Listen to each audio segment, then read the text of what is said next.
se retrouve donc pour le tirage sur les énergies de la pleine lune du 29 mai 2018. Si on additionne tous les chiffres de la date de la pleine lune, on obtient le 9 par le 27.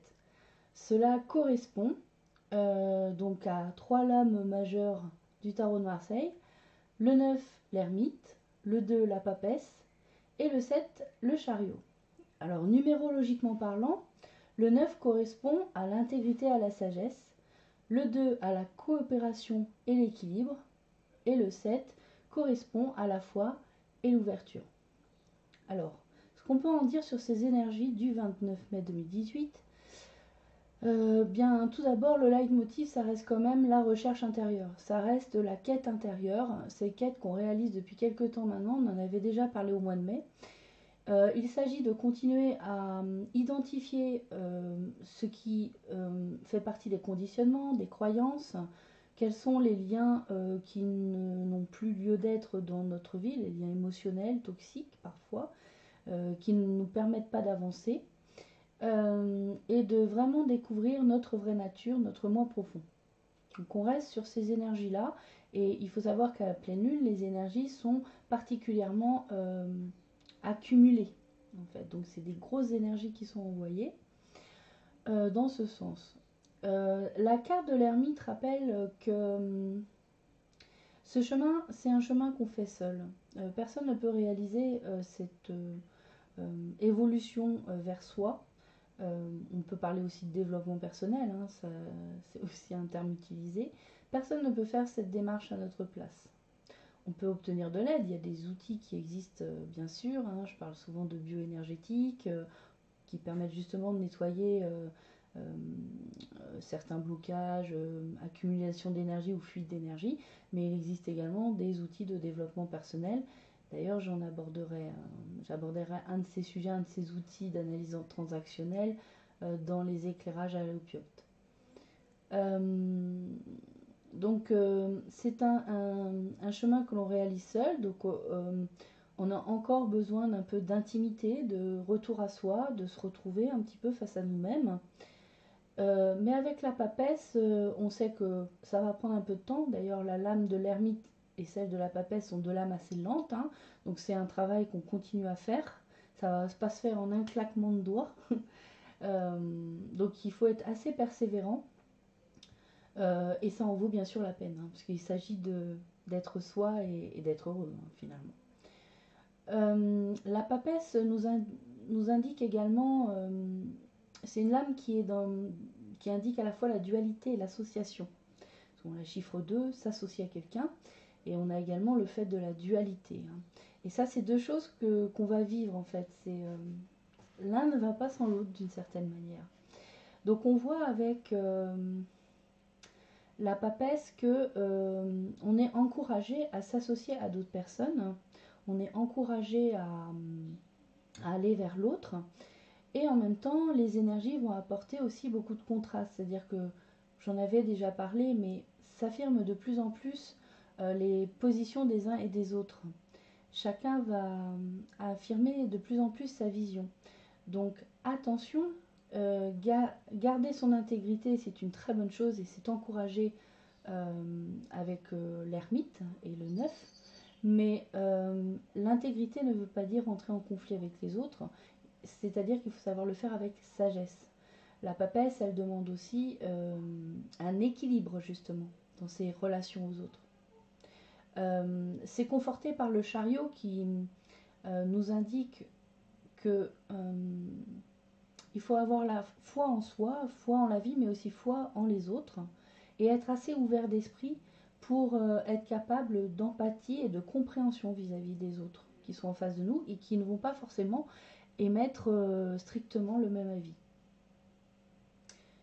Donc, oui, j'aimerais préciser une chose aussi par rapport à ça, c'est que on n'a pas besoin de se battre pour notre place dans le monde. Nous sommes tous uniques, hein, et nous sommes tous nécessaires. On fait tous partie d'un grand tout. Ça, c'est quelque chose que je dis souvent. Nous avons chacun notre place et nous n'avons pas besoin de nous battre pour obtenir cette place car elle est déjà acquise. nous avons déjà notre place acquise et il n'y a pas besoin de jouer des coudes pour essayer d'être soi et de briller, hein, parce qu'il s'agit quand même ici d'aller à la rencontre de soi-même pour pouvoir enfin montrer exactement quelle est notre énergie, qui l'on est vraiment, et apporter justement ce rôle qu'on a à jouer sur cette planète. Donc pour commencer, j'ai réalisé un premier tirage avec l'oracle de l'énergie de Sandra Anne Taylor. Et j'ai obtenu 4 cartes, donc la patience, la victoire, la femme réfléchie et le premier chakra, archange Michael. Alors, on nous dit ici qu'il va falloir faire preuve d'encore un tout petit peu de patience avant d'obtenir la réussite et l'accomplissement annoncé par la carte de la victoire. Euh, alors pourquoi être patient? Pourquoi ça n'avance pas peut-être aussi vite qu'on le voudrait? Eh bien tout simplement parce que les objectifs que l'on s'est fixés, ce qu'on veut voir réaliser dans notre vie, nous on l'envisage d'une certaine manière. Les moyens, on les voit d'une certaine manière. Comment ça va se passer? Sauf que pour que ce soit optimum et qu'on ait vraiment ce qui est le mieux pour nous sur notre chemin de vie, notre chemin d'âme, on n'a pas toutes les billes et ça, il y a que l'univers, les entités lumineuses qui nous accompagnent et toutes ces énergies qui nous accompagnent sur notre chemin, qui savent vraiment ce qui est le mieux pour nous. Donc du coup, ben, ça prend un petit peu de temps parfois de mettre en place, on s'en rend pas compte, mais en fait, il se passe des choses dans notre vie qui permettent la mise en place justement de ce qu'on veut voir réaliser dans notre vie, mais on ne se rend pas compte de l'impact en fait.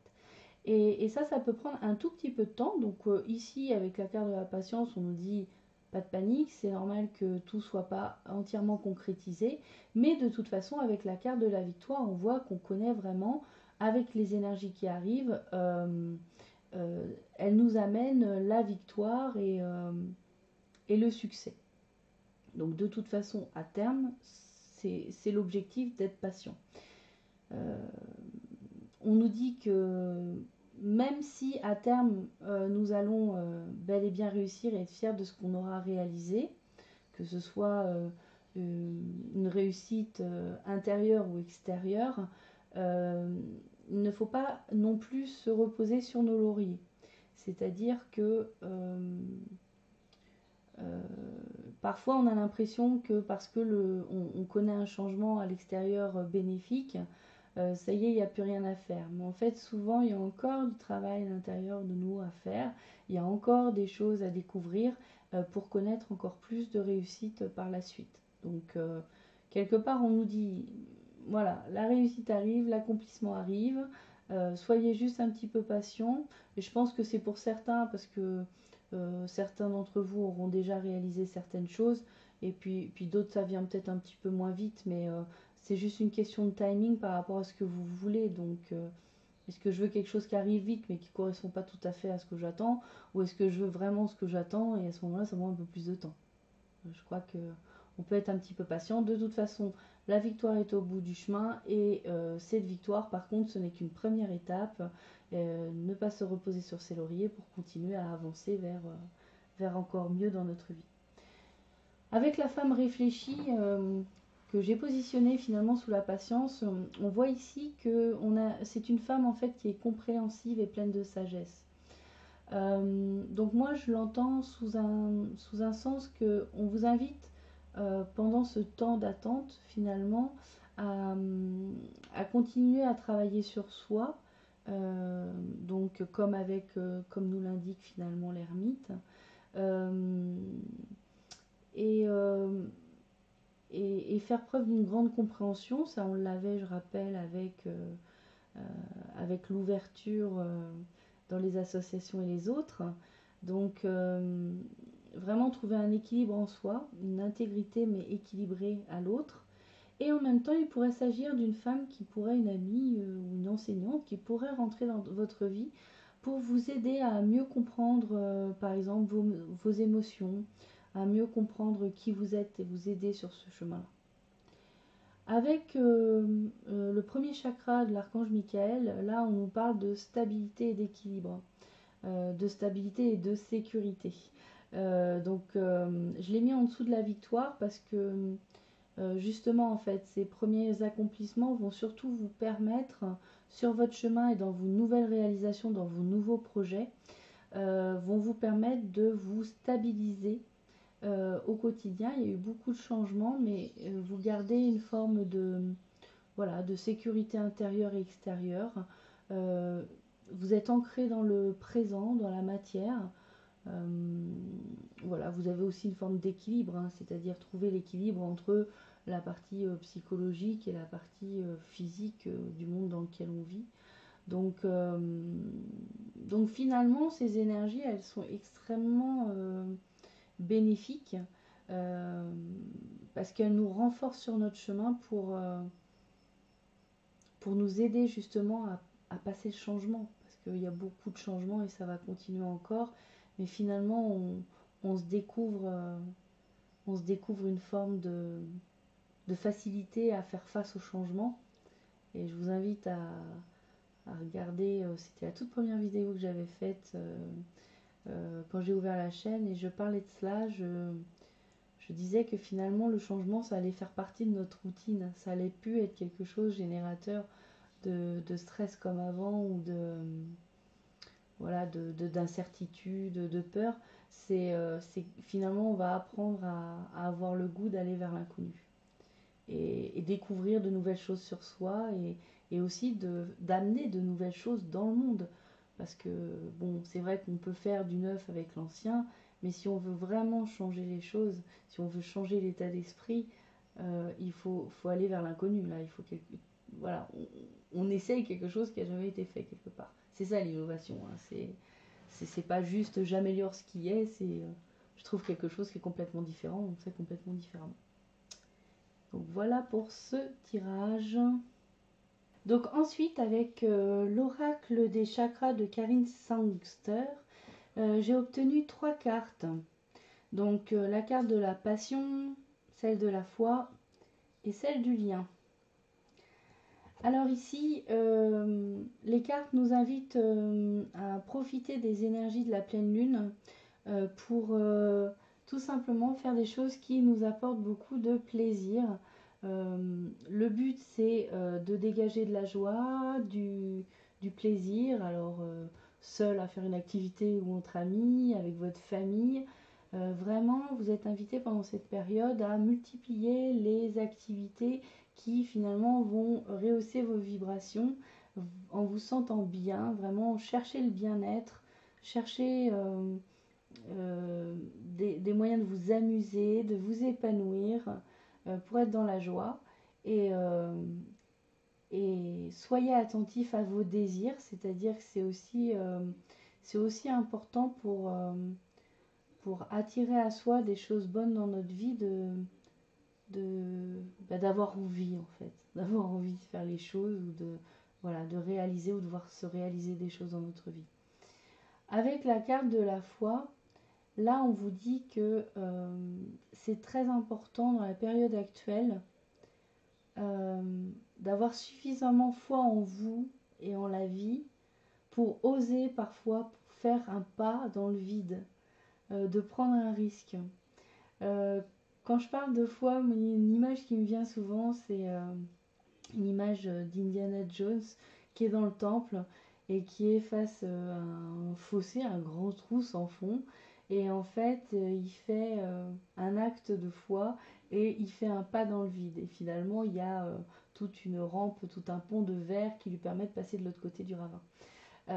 C'est exactement ça. En fait, il y aura toujours quelque chose pour vous soutenir si votre foi est sincère et juste. Donc, n'ayez pas peur.